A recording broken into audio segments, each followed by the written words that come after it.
This is a disturbing case of severe torture. Viewer discretion is advised. Kellyanne Bates was a 17-year-old teenager from Manchester, England, who was abused and murdered by her boyfriend James Patterson Smith. She was tortured by him over a period of 4 weeks, including having her eyes gouged from their sockets up to 3 weeks before her death, before being drowned in a bathtub.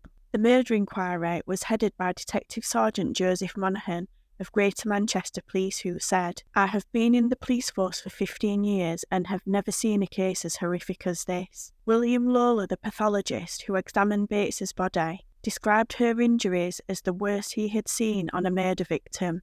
Smith, who had a history of violence and torture against former sexual partners, denied murdering Bates, but was convicted and sentenced to life imprisonment on 19th of November 1997. On 16th of April 1996, Smith reported to authorities that he had accidentally killed his girlfriend during an argument in a bathtub, claiming that she had inhaled water and died following his attempts at resuscitation. He also claimed that she often pretended to be unconscious. Police went to Smith's address and found Bates's naked body in a bedroom. Her blood was found throughout the house, and a post-mortem examination revealed over 150 separate injuries on her body. During the last month of her life, she had been kept bound, sometimes tied to a radiator or furniture, by her hair, other times by her neck using a ligature. William Lawler, the Home Office pathologist who examined her body, said, "In my career, I have examined almost 600 victims of homicide,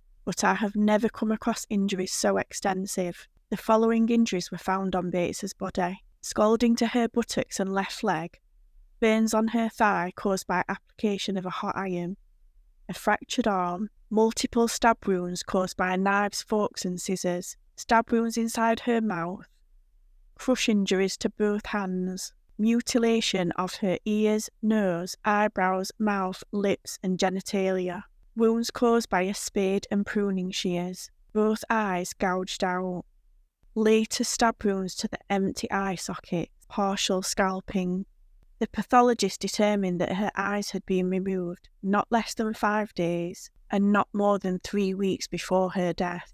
She had been starved, having lost around 20 kilograms in weight, and had not received water for several days before her death. Peter Openshaw, the prosecutor in Smith's trial, said, "It was as if he deliberately disfigured her, causing her the utmost pain, distress, and degradation. The injuries were not the result of one sudden eruption of violence. They must have been caused over a long period, and were so extensive and so terrible that the defendant must have deliberately and systematically tortured the girl." The cause of death was drowning, immediately prior to which she had been beaten about the head with a showerhead. The jury at Manchester Crown Court took 1 hour to find the monstrous 49-year-old Smith guilty of Bates's murder.